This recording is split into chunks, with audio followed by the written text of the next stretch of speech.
Hello everybody. I hope you're all well and all safe, and I must admit that I would have preferred to be in Switzerland at the moment, so if anyone knows the trick, please beam me up. When I chose the title for the lecture, Never Say Never, I referred to a Bond movie, and for me it really means that you should never think that it is impossible to build a new building, restore a new building, or do something. And of course you need the right people to take decisions, you need strong architecture, etc. But I was not aware that Justin Bieber has a song with the title Never Say Never. So no, it's no reference to Justin Bieber. So I'm going to talk about the fascinating building of the Booktower, built by the architect Henri van de Velde, and it's the Booktower of Ghent University and Ghent University Library, which is in full restoration still. But maybe I should first tell you something about the history of the library, so that it becomes clear why such a huge library was built for it. It all started with a war. Do you remember the French Revolution? Not that we lived during the French Revolution, but from the history lessons. So we are speaking about the end of the 18th century. Cloisters, monasteries, courts were not allowed to exist anymore. And so Flanders, because Belgium did not exist yet, Flanders was really plundered, and a lot of paintings and works of art were brought to France. But of course there were no trains, no vans, etc. What the French did was to gather a lot of art material on one place in order to bring it from that place to Paris. In Ghent, that was also the fact. It was called le département de l'Escaut. And so everything was gathered together, and there was one man who was quite important. Here he is, Karel van Hulten, who succeeded in keeping all these works of art and all these books in Ghent. But imagine that you are van Hulten. You succeeded in keeping all these books, all these works of art, but where are you going to place them? What are you going to do with them? So he was clever, and he had, I think, the right people around him.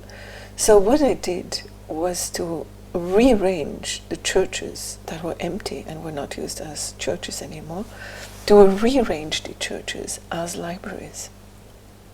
It was this little church that was, this is of course a picture of much later, this little church that functioned as a library for many, many years. So you have here, well, the part where you can clearly see it was a church. It was a part of a monastery, or it has been a part of a monastery. So here you can see the little church. Here you can see it from a bit further, so you see there are a lot of buildings around. And that's how it was arranged on the inside. So the reading tables, a few chairs, and all the books around, so that especially the scientists could come and use the books. Now, this is also from the inside, and you see this exciting reading machine. There are a few left in the world, but this is a very well working one. It has been restored a couple of years ago, but it was stolen from one of the abbeys in Ghent, but we take care of it. And to know what's in the collection, well, think of it that all these books were stolen from monasteries and churches and cloisters, etc. There is a lot on natural history, a lot on religion, philosophy, mathematics, science, etc., etc. But today we also look not only at sharing the content, but also the pictures in these books. You know, we had a deal with Google Books, and 250,000 of our books have been digitized and are open in Google Books. So this is a very beautiful series of animals, all kind of strange animals. There is a lot on horticulture, there is a lot on architecture in the collection. So valuable and very often very unique examples. But this is our Mona Lisa, as our head of collections always calls it. It's a Liber Floridus and an encyclopedia from the 11th century. This man, it's not only from stealing from cloisters and monasteries that the collection was made up, but also by wonderful chief librarians in the 19th century. He was the most important one. His name is Ferdinand van der Hagen, and he was chief librarian from, I think, around 1860, 1860 something, until 1911. He collected himself, he donated a great collection to the library, and he was surrounded by artists and by the world of art in the city.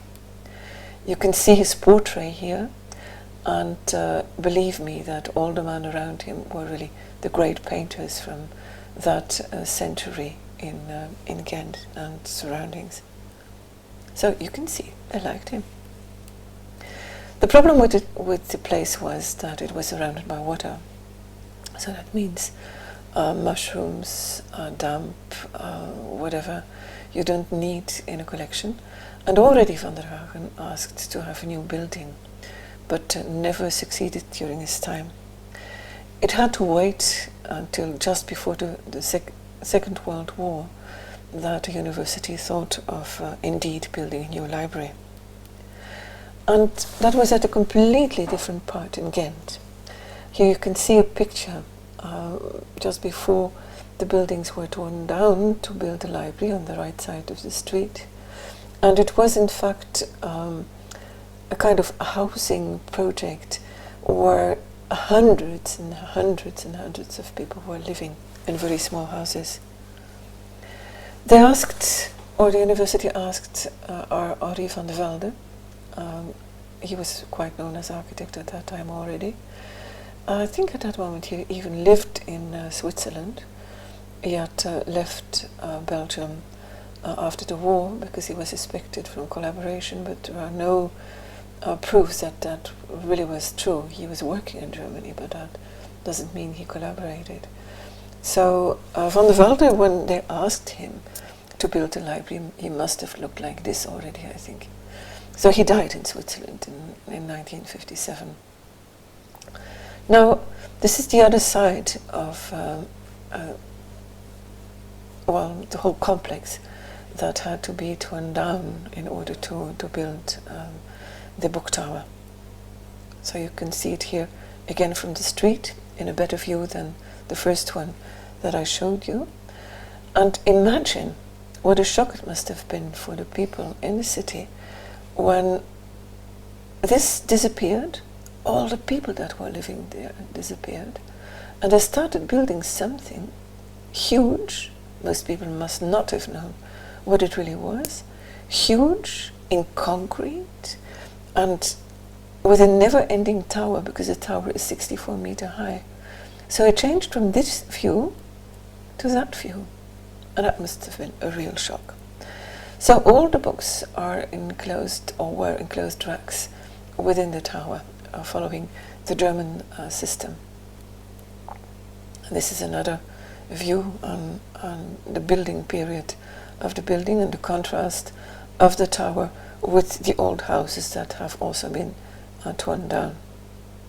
And that was almost at the end of the building period. This is a picture still in its glorious days. Must have been the 50s.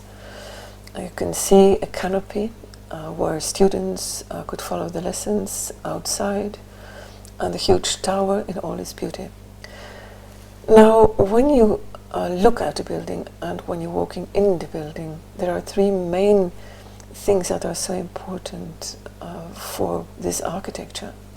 And that's the light that is everywhere, in all small parts, even in the cellar. So the light is so important.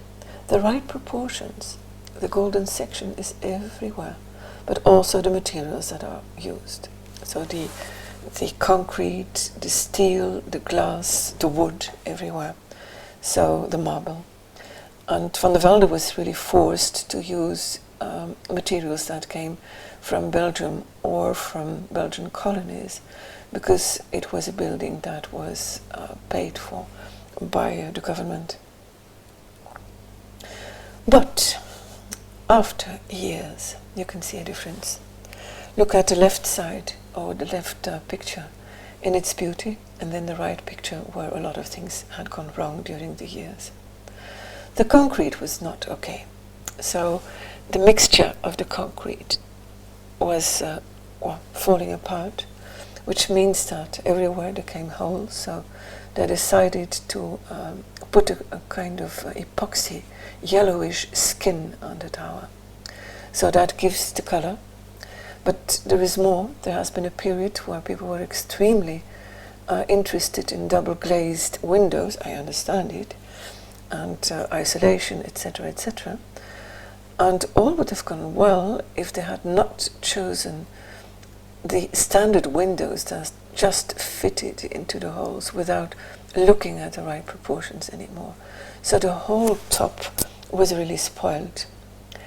Here you can see the poor Booktower with all the mended parts, the new skin, rusty stains on everywhere in the concrete, and all the antennas on top, and the complete wrong proportions. You can see it here better. How shabbish he was here too. And you know, from the inside, when you live in it and you work in it, and you're thinking about libraries and not about buildings, there are a lot of things that you don't see. At the end of the 90s, a magnum photographer living in Ghent, Karel de Keyser, made a book on the Booktower. And I couldn't understand why the rector of the university was furious with the book, until I started looking better at the pictures, and I could see what was wrong with it. This was the place where the books arrived from the tower. And it's so shameful to see this now. I once gave this book as a present to a Dutch colleague, and then she said, "Oh, nice. Vintage pictures from the 50s. No, it was just from a couple of years before. And, you know, I was blind at that moment and didn't see a lot of things that I should have seen, though. Look at, the clumsy, dirty place, in fact. We were very lucky that the photographer had a black and white book and not a colored one, because these two IT people thought there was too much light in their office, and the left one still had some curtains at home. Chocolate brown with pink roses. Van der Velde would have loved it. And here, we had very inventive plumbers, as you can tell. This was a plumber who had to put a water pipe from the top floor to the ground floor, and he ended after one floor and just put the whole pipe through the window. So you can't imagine it. You can't believe it when you see it. It was this man who changed everything. It's a private person. His name is André Singer. He was a building promoter, which had nothing to do with the Booktower. But he was also a collector of architecture archives. So one day, when the personal private archive of Henri van der Velde was for sale in Brussels, he bought it. He bought it for €25,000, only the archive concerning the Booktower. And he visited the building, got angry because of the state, and after one visit he said, "We're going to do everything we can just to have this building restored. And the first thing he did was to order a study that summed up what was wrong with the building, what had to be done to restore it, and what it would cost. And imagine him in front of the board of directors and the building board, or people who were thinking, what's he going to tell us? What's he going? Why is he here? And he started giving a lot of compliments to the university for that their choice in the 30s for that architect, and to say, give a yes for this building that was different from all others. And he started showing them 12, so these are the first 6 and the other 6, 12 portraits of Henri van der Velde made by famous artists, Edvard Munch, Rodin, and others. And he asked the audience, so the small audience of the board of directors, look for someone else who is not a king or not a queen, who has been portrayed by so many important artists. Can you think of one? And he got the attention. So he started talking about the tower and about the necessity of restoring it and of going for it. And he could convince the board of directors and, more important also, the rector at that time.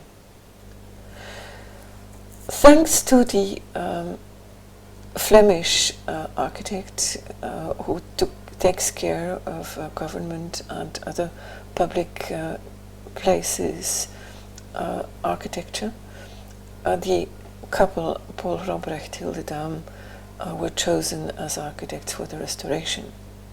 Yes, they are from Ghent, and this is really a coincidence. They were the only architects of the 10 that really wanted to make a better library, and not, well, changing everything that Van der Velde did. They are doing this with such a respect. You will see an example later. What are they tackling? The concrete. And I joined them to visit a church, the St. Anton's Kirche in Switzerland, to look at a procedure to restore the concrete. This is a detailed picture of the skin of the Booktower and the epoxy layer that was on it. And here you have your St. Anton's church and the restored concrete. It was a very small firm that did it, and they explained how they took away all the concrete under very, very high water pressure, and that's the way that it was done in Ghent too. What we didn't know then was that it would take so long and that it would make such a noise. You can't imagine. So here is an example of the works in Ghent, and you can see that's already when the concrete has been taken away. That's another view of such a state. And here you can clearly tell that they put a new metal skin on it that can't rust anymore, and a new concrete layer. So you can imagine what work it has been to do and how perfect it needed to be. Another difficulty was that the university thought, no, this canopy, why should they replace it? This was a folly of the architect, and there was no money for it. So we more or less forced them into it, and we're so happy that it was replaced, because this was a situation before, without a canopy, when the canopy was already taken away. And you can see on the first floor the 3 big windows. These are windows now that can be opened. So the idea is to make there a coffee bar, and so that you can walk onto the terrace and sit under the canopy. Now, after restoration, it looks like this. You see what I mean? It's a wonderful place to sit in summer. They are also taking care of the right proportions, so they restore that everything. And I will give you examples, and you will see what I mean. This is a window on a staircase in the building of the Booktower. I've seen this window for years. I pass that staircase every day. And well, I kind of liked it because I thought it had always been there. But now the architects replaced it by the window that should have been there. Look at it. Look at the difference. Look at the quality. That is so different. The same here. Look at the windows on the first floor, and also the lower floor, the ground floor is in fact a cellar floor, and the first floor above. These are also standard windows, the kind of windows I told you about, double glazed and standard windows that just fitted into there, so they did not take care of proportions.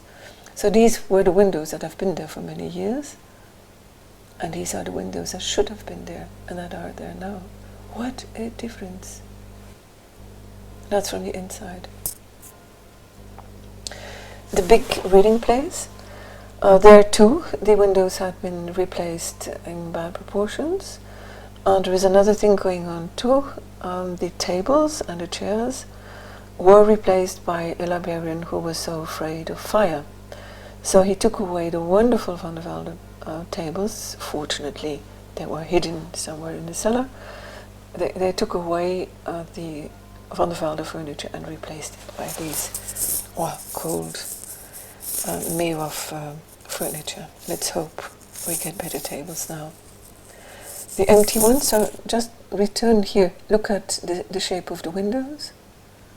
So another important from the outside part where the right proportions have been restored, I showed you before.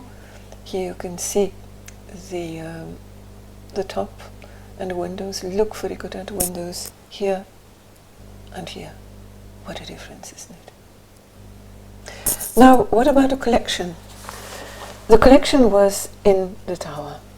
So 40 kilometers of material, of which 1/3 can be seen as cultural heritage material with a lot of unique pieces in it. We couldn't keep the collection in the tower because imagine when they started taking away the concrete, very often the water went through the walls, so the whole collection would have been ruined after that. But what do you do with the collection? And we needed more place because there is a huge reorganization going on where 440 small libraries are united in faculty libraries, and everything they have not in open shelving comes to the Booktower too. So that meant that the 40 kilometers had to leave the tower. So the idea was to go for an underground repository, which could, because there is an inner garden where the repository could be placed under, and we are on the highest point of the city, so no water in the cellar. But how to reach a completely enclosed inner garden? Oh, architects and engineers can be wonderful, and they just decided to make a road, a kind of tunnel under the building in order to get all the soil out of the inner garden to build the repository. I will show you the pictures. So here you can see, here we are in the tunnel, how it went up. And here you can see how deep. Do you see these two tiny men in the corner? You can see how deep it is, so you know how much soil has been brought from one to the other side of the building through the tunnel. That's another view of that. And, well, the small bulldozer working here.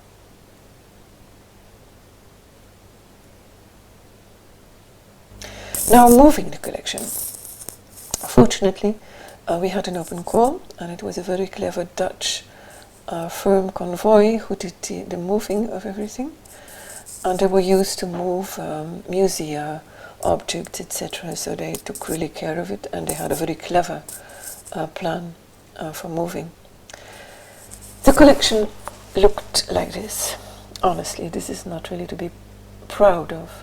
Look at the dust on the shelves and look at all the papers that are telling you that this book is now on another shelf, or is lost, or is in restoration, or whatever. And one of the architects told us that, well, he didn't tell us, he just threatened us, don't dare to bring your dirty collection to the clean, new repository. So we had to clean. And it was done in a very clever way. Two ladies from the library who are responsible for restoration, together with colleagues, looked at the collection, summed up 35 and something things that could be done, or actions that could be taken to keep the collection better. And they diminished it to 7 or 8 actions. They gave each action a color. We bought tons of colored paper, and each color was an action. It could be an acid-free box, it could be a ribbon around, it could be cleaning, whatever. And so they went, the two of them, through the 40 kilometers of collection, and everywhere where a book or an object had to be taken special care of, they put a slip of colored paper. At the end they knew how many blue, green, white, etc. And when blue was an acid-free box of €20 and white was a ribbon of €1, we could calculate exactly what material we needed, and then we also calculated how much time it took to do the job. And with this whole calculation, which costed more than €1.5 million, we could convince the vice rector to go for it and to give the money for it. So I said at the beginning, you need the right people at the right places to take the decisions that you need at the moment.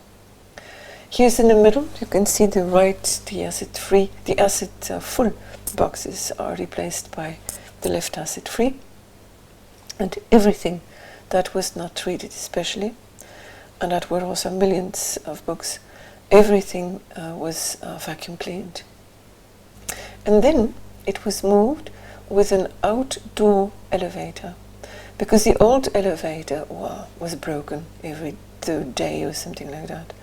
So there were two men working on the floor, putting the books in boxes, bringing it to the elevator, and the elevator man who was in the elevator from morning to evening brought them down, and from the inside of the library they were rolled, in fact, to the underground repository, as you can see here.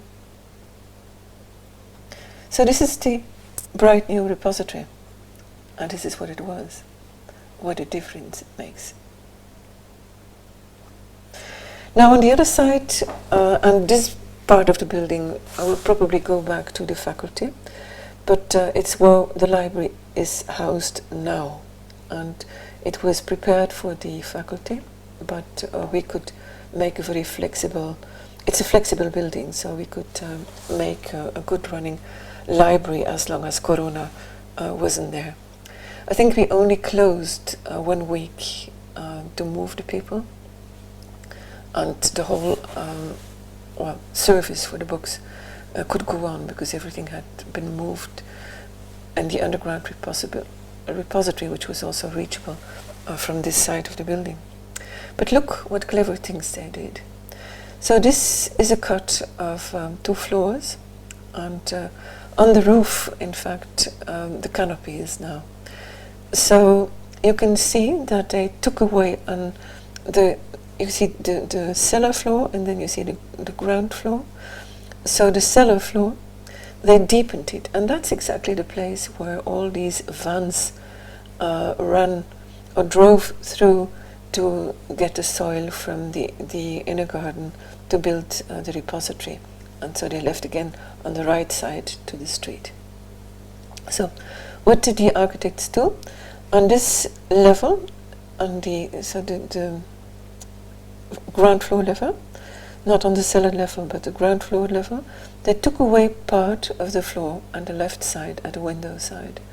You can tell at the cellar floor, on the floor you can see the light coming in. And on the right side, they made what we call an English garden, which is a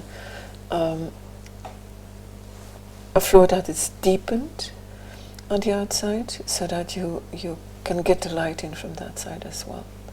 The place or space that they lost by taking away floor was won again by putting a mezzanine in this floor. And this is typical for Van der Velde, so it was not a curse to do it here. So let me show you. This was the place where they started from.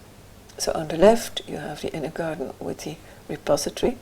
Maybe at the moment when this picture was taken, the vans were running under the building or under this floor. And on the right side you have the part where the English garden came. So that's where they started from.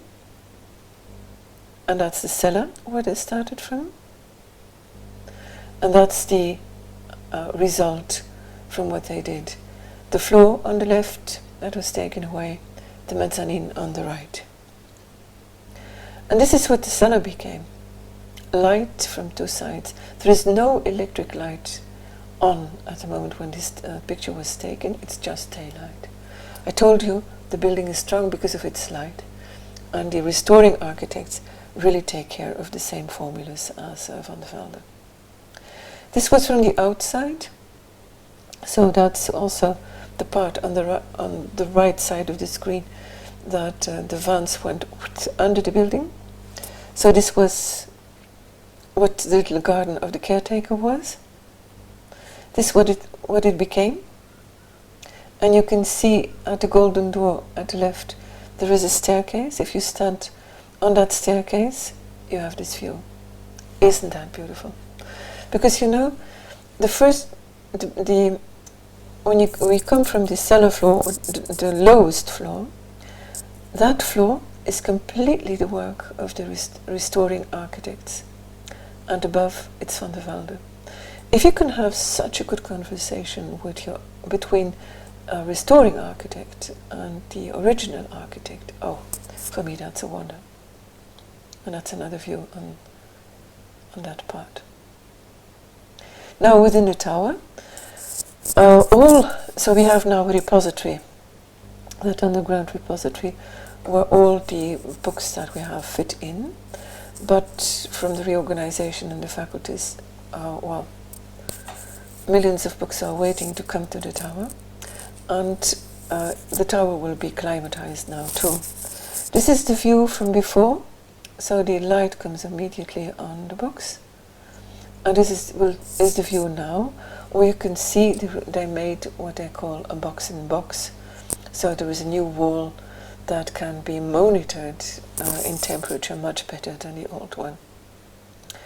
So Van der Velde, let's say that he was a great architect. So when living in Switzerland, because I told you there is some story in the whole restoration that refers to Switzerland as well. Well, Van der Velde, living in Switzerland, got the job to build the university library and a faculty building for the university. And he made an appointment with the Professor Magnan, who was a specialist in concrete, while Van der Velde was living in Switzerland, and working also in Brussels. So you see here in 1935, where he says that he got an invitation from the National Library, the Swiss National Library, and they were going to visit the building together with the architect Kaufmann.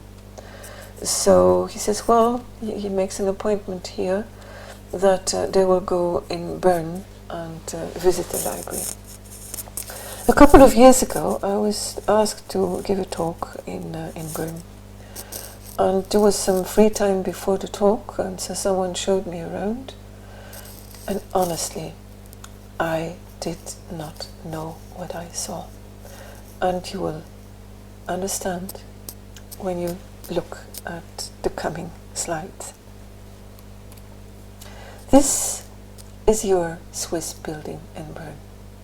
Focus on the entrance and the door, right? this is the entrance of the Ghent University Library.